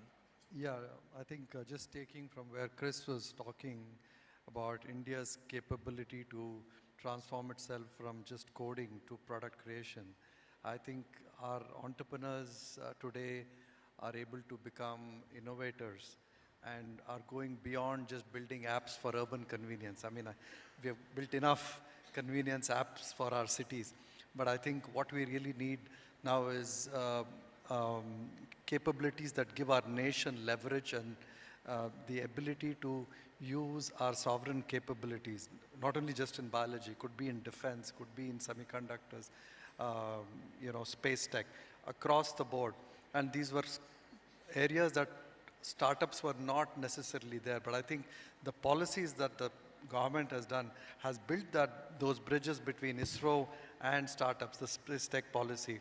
In electronics, the policy, and in defense, the ability to now 30% of all defense budgets are going to be electronic, something to do with AI and tech. Autonomous technologies are going to overtake most of traditional defense tech. And for that, I don't think there's anything better than startups to be able to build these technologies. Now, when you talk about pole vaulting, one of the biggest advantages we have, and Kiran spoke about that, the momentum we are able to build in product innovation through frugality. And I think that is going to be a major element of our, our startup ecosystem. The second aspect is I think we have used Jugaad for so many things. I think where we have not used Jugaad is for our IP. So I think the new RDI scheme and a lot of the initiatives from our state actually give startups the capabilities to land global IP from anywhere in the world into India and replicate it here. I think we don't have another 10 years to build all the IP and all the academic capabilities for this. I think what we have is very ingenious and very capable startup entrepreneurs who will be able to accelerate and build this as a lab for innovation by leveraging global IP. And I think this is what will make a big difference. So the speed with which you saw startups adopt and deliver everything in 10 minutes to your home, by the way, that 10-minute delivery at home does not happen anywhere else in the world, only in India. I think we have similar capabilities that we need to apply for deep domain areas and IP that is going to leverage the startup entrepreneur being able to leverage global IP and frugality in India. I think connecting what Chris said about from services to product and the way you spoke about, look, we have to move. We've done great work in delivery of services or to the homes, but now through apps, we're now getting to real product engineering. I think I want to go back to one, double click on what you said, Minister Priyank, which is about the demographic, getting investment to where the talent is and linking that back to the demographic dividend that India really has. You've championed programs like Yuva Yuga and Future Skills and many of those areas. So what are the top 2 changes that we must need to bring to India's education to employment as a thought process, if you want to take that as an area? Well, that's a very difficult question to answer because the technology is changing so dynamically. We are unable to keep up. It's just not Karnataka or India, anywhere in the world. But what we have done is to ensure that we don't miss out the emerging technology skill sets. We have formed a small council, which is headed by me and the skill minister, to figure out where each sector is headed with respect to their skill sets. So it could be cybersecurity, it could be financial services, bioengineering. So we are talking to over 200 industries and getting their feedback on what could be the possible skill sets that might be needed for the next 10 years. So like you said, the Yuva Yuga program was earlier. That got disrupted. Now we have the Nipuna program, wherein we are spending more than 300 crores on reskilling and upskilling people in emerging technologies. So we are talking to industry, we are talking to different sectors, we are trying to understand where they are headed and what is it that we could do to ensure that their talent that they already have stays relevant, number one. Number two, what is it that we could do to ensure our current crop who are in the universities are also are more employable than ever before. So the idea is to skill locally so that they can work globally. Our talent is no more limited only to the Karnataka ecosystem or the Indian ecosystem. I'm sure that whenever you speak to any of your colleagues abroad, where your CEOs, CTOs, everybody is looking for talent. When I speak to ambassadors, when I speak to council generals, they're all saying they're looking for skilled people. And the government of Karnataka understands this and is ensuring that we bridge this gap as quickly as possible. Because if I try to put it through the academic council, through a group of experts, it's going to take me at least a year or so. By the time the academic council vets it, evaluates it, comes back, you cannot do it this academic year, sir, we'll take it up next academic year. One academic year is 4 financial quarters. So that disruption is something that I, as an IT minister or as an industry, industry minister, cannot wait for. So we have brought in these quick fixes, which are ensuring that we deliver employable skill sets in emerging technologies along with our industry partners. For the first time, we are allowing CSR money and the corporate development fund along with the government fund to come in. So it's just not that we are just making a policy by isolating the industry. We are working with the industry. We are putting our money in it. We are asking them to put their money in it. We are asking them what kind of disruption they are expecting and how do we correct that disruption in talent. So yeah, we are pretty hands-on on that. I think very clearly when you speak about this, you can connect back to the good work that's happened by the government in bringing industry, academia, and the policymakers, all of them together, and having them do give the inputs of what's the right thing. So building on that team, talking about industry and academia, Kiran, and following that, Chris, to you is, like, how do we move from this, how do we build on from the mindset of problem solving to problem defining, and then how do we get the industry, academia to go to the next level of mentorship and so on? Any thoughts on that? Yeah, so I think, we have to be very relevant in terms of the education we provide. And I think Karnataka government has actually got the right attitude to really make sure that our education stays relevant and stays relevant in terms of building skills and employable skills. That's very important. Now, I think the public-private partnership and the academia-industry partnerships, I think, are really, really beginning to become very visible. And what we need to make sure is that we create an enabling environment where we cut out all the kind of what the minister described as the bureaucracy that is involved in shaping our curriculum for the future. Time is not standing still. Technology is not waiting. And we have to make sure that we are absolutely cutting edge. So I think getting into these partnerships is very, very key. I know that we ourselves are working very closely with the Karnataka government.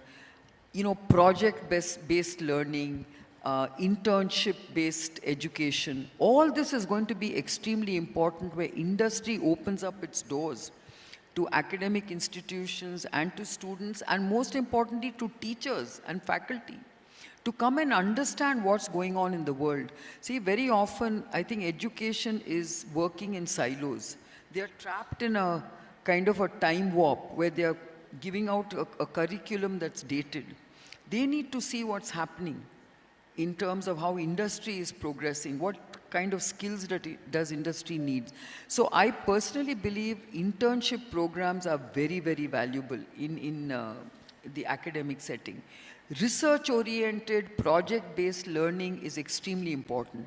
We should not just be building technologies, we should be solving problems with technologies. That is the mindset you need. So you just explained about the 10-minute delivery. This was a problem that was solved in a city like Bengaluru, where the traffic, the kind of intensity of traffic was making it very difficult to get any service delivered in time. And yet they found algorithms and ways of doing it in less than 10 minutes. I think these are the kind of very innovative companies and technologies that can actually start creating this ecosystem of innovative startups? I think very clear on that, and getting on a similar path with you, Prashant.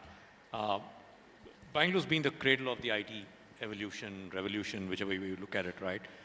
What role will Bangalore play in becoming the pole vaulting capital of the innovation economy, like the way you call it as an opportunity for us to Yeah, so just to be a bit more specific on the types of innovation for deep tech, deep tech is a very broad term. And so I think one definition I would like to usually use is that deep tech becomes more commercial and real when you can replicate it and manufacture it. So bringing something out of the lab means that you'll be able to actually build the required capabilities to replicate that deep tech technology. So that's usually these days called advanced manufacturing. So advanced manufacturing is manufacturing that is grounded in deep engineering, and we have a very cost-effective, large base, and our talent density is not limited. I think the only talent density we have seen is IT folks, right? But we have a large engineering talent base that now we can deploy into advanced manufacturing, but we never use them. China used them quite a bit, but they've been, of course, in the forefront of what you would call as high volume assembly manufacturing. And of course, China is really getting into the advanced manufacturing, but I think we can leapfrog there. We should pole vault. We should get into advanced manufacturing.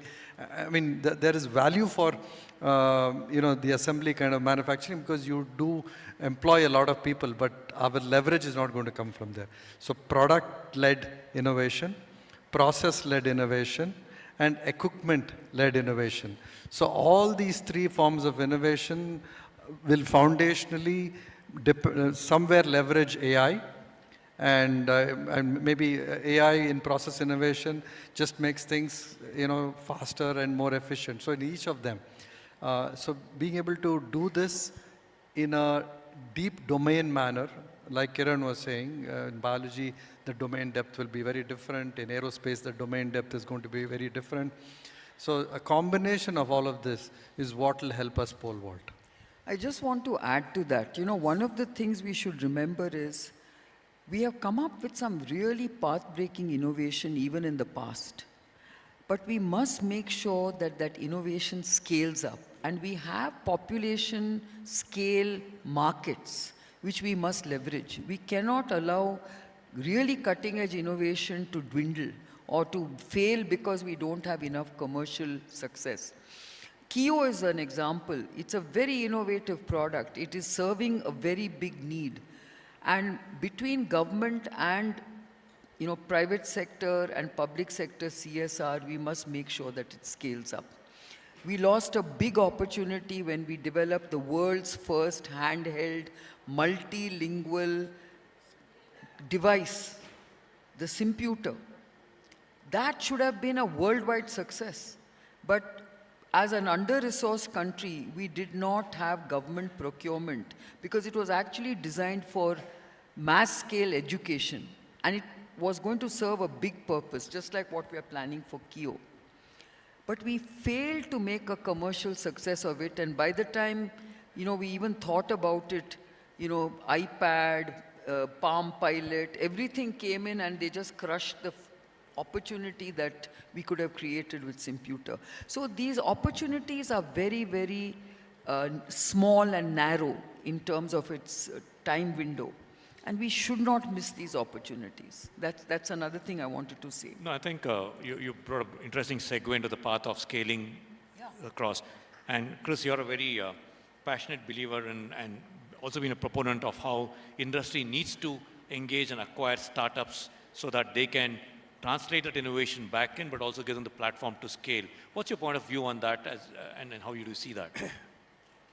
So Kiran talked about how we need to integrate with academia, with the ecosystem, etc. So I'm going to actually make this into a homework for industry. So industry must ask how much they are investing in R&D. they must make sure that they're investing more than global average. Otherwise, we will not catch up. Every company must ask the question, in my industry, am I below global average or above global average? Second question to ask is, how much of my R&D is within the company versus outside the company? I think 50% of the R&D must be invested outside the company. So that forces you to actually look at startups, that forces you to look at academic institutions, etc. The third metric you should look at is what percentage of your current revenue comes from products and technology introduced in the last 3 years or last 5 years. It will tell you how fast you're renewing your product portfolio. With such simple metrics and tracking this, and I would request the boards actually to ask this question to the CEOs and the senior leadership. This will force industry to play a very active role in making sure that the innovation ecosystem is very strong. Today, we think innovation ecosystem means startups only, but that's not sufficient. We need the large industry ecosystem that exists to also innovate. And if we don't do that, we will actually not succeed. So these simple questions and how we institutionalize these in industry, and that's why I'm saying this is a homework for industry, we should do this across every company, every industry sector. But I think you should ask Prashant the question, how, risk, taking our investors when it comes to innovation. Because I think the biggest problem industry has is the moment they increase their R&D spend, they are crucified. But I think, there was not a huge understanding of the opportunity by the investors. I think the investors are getting better at understanding that opportunity. And, if you see deep tech was not a mainstream something. Everybody was worried about the gestation period. It takes 10 years for these. Yeah, but I think there's a little bit of a fad. Today, anything to do with AI, people will invest. No, beyond AI, I think people are starting to look at Kiran. Anyway, I think if you look at the number of startups, what I'm glad is government is stepping forward now to actually backstop in some way. The RDI fund which Government of India has created is $12 billion. We don't have a private sector VC fund which is $1 billion. Government of India has created a $12 billion VC fund for deep tech. Second, the Karnataka government, I'm really surprised. Every time I talk to Mr. Karge, he talks about a new set of investments. These are not investments, these are actually grants to startups, etc. I think you should have also a policy for SME, for innovating and creating products and things like that. So government is actually leading. Industry has to step up now. Industry has to step and up. VCs. No, Kiran, if I may jump in quickly. One minute, just 1 minute, I'll jump in. On 20th, as part of the Future Makers Conclave, we will be announcing 25 deep tech investments on one day, in 1 hour, from Bangalore. So if I may add to that. So 4 quick points. One, with the academic thing, no other state is investing 110 crores for business incubators in engineering colleges in rural areas. Like Dr. Kiran said, are they solving problems? We are going to ensure they solve problems. We are going to ensure there is mentorship. We are going to ensure they are incubated. And if they have a great idea that needs to go commercial, the government of Karnataka is going to help them in the rural engineering colleges. Not a single engineering college will be from Bengaluru. Number 2, we ourselves are investing heavily in research. Although I agree completely with the industry, it's not enough. In fact, last time, all 4 of us were trying to push the government to ensure that at least 2% of the entire Karnataka state's budget is invested in research as a Karnataka Avishkar Nidhi. In fact, today when we were going to when Honorable CM and DCM were going to inaugurate the stall as well, so I was just nudging everybody, say, I think now is the time you should ask, because he was in a very good mood. And they did ask. He said, yeah, we'll do it. So now we are hopeful that in the March budget, we'll have something concrete. And we run centers of excellence. I run close to around 20 centers of excellence from agriculture to aerospace, and all driven by industry and government. I don't know if the art park director is here. I was just asking him, what is the outcome of the art park? He was saying that we have invested close to around 250, the government and the private sector combined 250 or 300 crores. And today they are churning out more than close to around 1,500 crores of startups valuation that are coming up. So this is the kind of disruption. We have Dr. Tasleem sitting here. I don't know, CCAM ka kitna hai, sir? 1.6 billion. It's coming out from government and the private sector. So these disruptions we are doing. And like you said earlier, there are a lot of innovations that are solving real life problems, especially problems that are plaguing government and governance. So we are looking at them. We have got a public procurement policy that is in place where if you have a problem, we help startups become, the government is your first client. What more can you ask for? And if it is good enough, we are ready to scale it up as well. And one of the most important things that the government of Karnataka is doing, we are not trying to stifle innovation or inventions. If there is a policy, because always policy plays catch up to technologies. We don't have policies that for AI governance in AI, or responsible use of AI. So if you actually have a technology that we don't have a policy for, we will allow you to operate in a regulatory sandbox environment, the Karnataka Innovation Authority. So that till we come up with a policy, you work in a sandbox environment while your invention or your innovation is not banned. You know, the knee-jerk reaction of any government is something we don't understand, we ban it. We banned Ola, we banned Uber, we banned Redbus, now it's Rapido. So we are trying to figure out a way to ensure that we don't stifle innovation. So these, and the government also understands that the industry needs deep tech solutions, deep tech innovations. And that's why we came up with the Deep Tech Decade.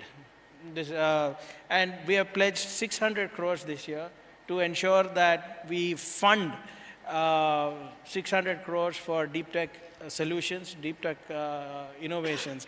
And like Mr. Prashant over here said, on 20th, never in the history of India, on one single platform, has more than 600 to 700 crores been distributed on a single platform through private venture funds and government venture funds.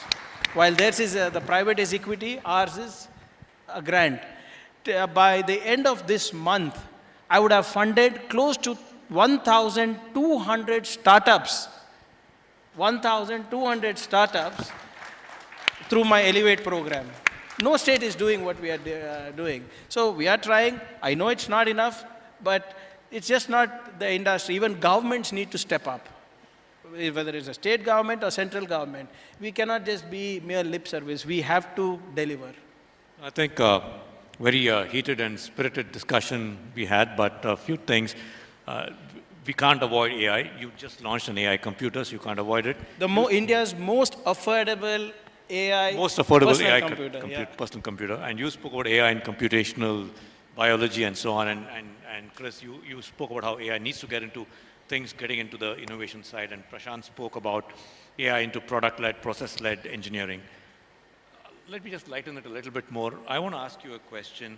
What's the first chore that you would hand over to your AI assistant, not in your work life, but outside work?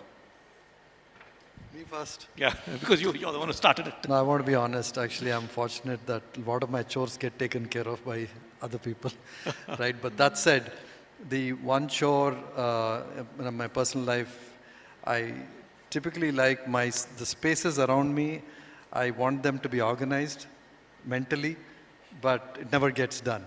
Whether it's my home, my bedroom, my living room, my office.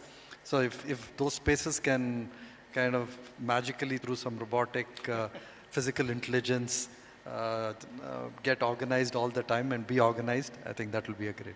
Wonderful. Chris? Okay, my choice is food that is personalized for me based on my health parameters and things like that, automatically cooked by a robot. Wow. Wow. That's really wonderful. Kiran? So there are two things. One is I have to organize my time and my priorities because I get so many requests, and I think AI should help me to prioritize those requests and see what I say yes to, and more importantly, what I say no to. And of course, like Chris, I think today sticking to a diet that really keeps you fit and in the right kind of physiological range is extremely important. So I think I would like my dietary planning to be done by AI. And Minister? Outside of work? Yeah, outside of work. Because if Definitely it was not in work, I would ask them to set right my political career. Okay, if it's for work, then at home, probably I like to read a lot, but I just don't get enough time. Probably read as much as possible and summarize and tell it to me in probably a capsule size just so that I can just pop it up. That's it. Oh, that's wonderful. So I'm sure... yeah, sure, it's only at home, not work. You can add on the work front as well if you think so. But I'm sure you've already done a phenomenal job in launching the first world's low-cost AI computer, and that's really wonderful. I want to close the session, but then you triggered on the food front. So the last time we were on this platform, we did ask for the benefit of our visitors, what's the food that they should try while in Bangalore. But I also saw the theme was on Beyond Bangalore as well. So I'm going to ask you all to recommend one food or food dish or a cuisine beyond Bangalore in Karnataka that you'd recommend for everyone to try out. So Minister, let me start with you. I am from beyond Bangalore already. Yeah, so. But you last time you spoke about Jolad Roti, Yeah, but Jolad Roti is now become Bangalore. In the last 1 year since we spoke about Jolad Roti, now I've made it a brand. Oh, it's called Kalburgi Roti. It's packaged, done. I have more than 50 self-help groups making rotis with a roti machine. And it caught the fancy of the Prime Minister. He spoke about it in his Mann Ki Baat. So you know how to really scale startup then from learning from them. Actually, I don't know. We just get a call from the Prime Minister's office one day and say that, look, we heard that a lot of SCGs are making these Jolad Rotis. They said, how many do you make a day? I said, 5,000 a day. And where is it available? It's available on Amazon. It's available in Kalburgi Swiggies. It's available. So can we speak up? I said, go ahead, sure. But yeah, he didn't take my name though. Kiran? No, I think, Karnataka is full of these very mouth-watering delicacies all over the state. And right now, when you're on a very strict keto diet, it's very difficult to even imagine all these wonderful delicacies. But I would say that, low glycemic millets are becoming very, very appealing and, for health-conscious people. And I think we have a large number of these millets in Karnataka, which make for great kind of preparations, from, of course, ragi to many other millets. And I think, if people want to sample all these preparations, I think it's very interesting to go to various corners of Karnataka to savor them. Chris? I have to take the opposite view from Kiran, right? So enjoy the sweets. Don't worry about your health, at least when you enjoy the sweets. Just look at Dharwad Peda. It's mouth-watering. Of course, I very rarely get to eat them, but if you can enjoy the sweets which are there, every probably 100 kilometers, maybe even 50 kilometers, there is a different sweet, which is local to that place. I think we should enjoy all these things and package them also, need be to export. Yeah, I'll say two of them. One, Madhu Roda. That's something I can't resist. I just love Madhu Roda. The second one I really like is Mangalore bun. It's a very different kind of a puri form, but just Mangalore bun and Madhu Roda are just amazing. 5 p.m., 4 p.m., 5 p.m., 6 p.m. snacks. Yeah. Excellent. And on this note, you can see the panel is very equally divided. Two of them on health food, millets and Jolad Roti, and the other two on fun food, which is Madur Vada and Dharwad Peda and everything else. So, sorry? Mangalore Ban as well. So thank you, panel. You've been a wonderful set of questions, answers, but more importantly, very deliberative. AI is in the core, talent at the base of what we do, taking investments to talent through the policies that you brought out, Minister, and again, talking about the whole focus on how computation and biology have come together and the power of AI is transformative. And again, Prashant, you spoke a lot about the innovation that needs to get into the product side and how IP and capability comes across, and Chris, very clearly, your focus on ensuring that the diversity of what we do in India can really be a scale, which also was sort of reaffirmed by the minister from Norway, where he said that we really build platforms from scale, and he saw that as a great value to take it to the rest of the world. So once again, thank you very much. Prashant, you want to add something? Thank you for the nice moderation. It was good fun. Oh, thank you. So, thank you. So with that, really appreciate for being a very patient audience as well. And more than anything else, I think you should give the panel a wonderful hand. You'll need to be a lot more generous since the morning. And thank you. Request all of you, all the panelists to kindly stay back for a moment. I would request the Secretary, Dr. Manjula, to please come over and give away mementos to all.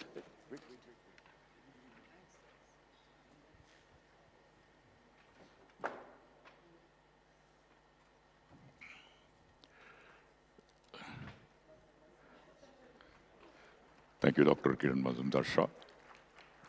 As the photographs are being taken, I would request Mr. Sanjeev Gupta, CEO of KDM, to please come over for the final remarks of the inaugural session with words of thanks.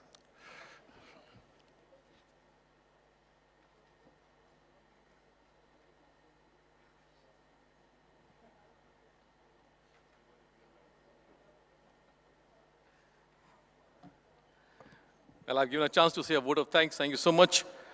This 20th edition of the BTS 2025 overlook the next 3 days is curated offer your futuristic outlook about technology development, critical areas of technology research and development, industry veterans and policymakers shaping the evolving narrative of technology landscape, and our entrepreneurs and innovators charged to disrupt the next wave of technology for impact and value. I thank you all for being present here with us for the summit. Honorable Chief Minister of Karnataka, Sri Siddhamaya, Honorable Deputy Chief Minister, Sri D.K. Shivkumarji, Honorable Ministers, Sri M.B. Patilji and Sri Priyank Khargeji, for gracing this great occasion. Respected Secretary, Dr. Manjulaji, and Sri Arvind Kumar and Dr. Sanjay Tyagi from the STPI, I express my heartfelt regards to have showed the views and measures taken to strengthen the local ecosystem. I warmly thank our international dignitaries, Lord Mayor Nicholas Racy from Melbourne, Australia, His Excellency Mr. Raffel, Deputy Minister of Digitization Poland, His Excellency Mrs. Enger, President of the Bavarian State Parliament Germany, and His Excellency Jan Christian Vestre, Minister of Health and Care Services Norway, for joining us and strengthening Karnataka's global. Dr. Kiran Mazumdar-Shah, Chris Gopalakrishnan, Prashant Prakashji, Mr. Lingaraju Sarkar, thank you so much for a wonderful session here today. We also like to thank Lalit, Keshav, Harish Jain, Neeraj Jain, and Nishan Bansal for Grow, Rishi Das and Meghna Agarwal for IndiCube, Tarun Mehta and Swapnil Jain for Ether Energy, and Gaurav Singh Kushwaha for making Karnataka proud. We also recognize Sri Datta Salagame, President, Managing Director Bosch, and Sri Alok Nanda for 25 years of making the Karnataka a destination of electronics and industry. Ladies and gentlemen, thank you so much for your great presence here and participation. This reaffirms the Bengaluru's position as a global hub of innovation and collaboration. With gratitude and optimism, I invite all of you to carry forward the spirit of futuristic over the next 3 days, and thank you so much.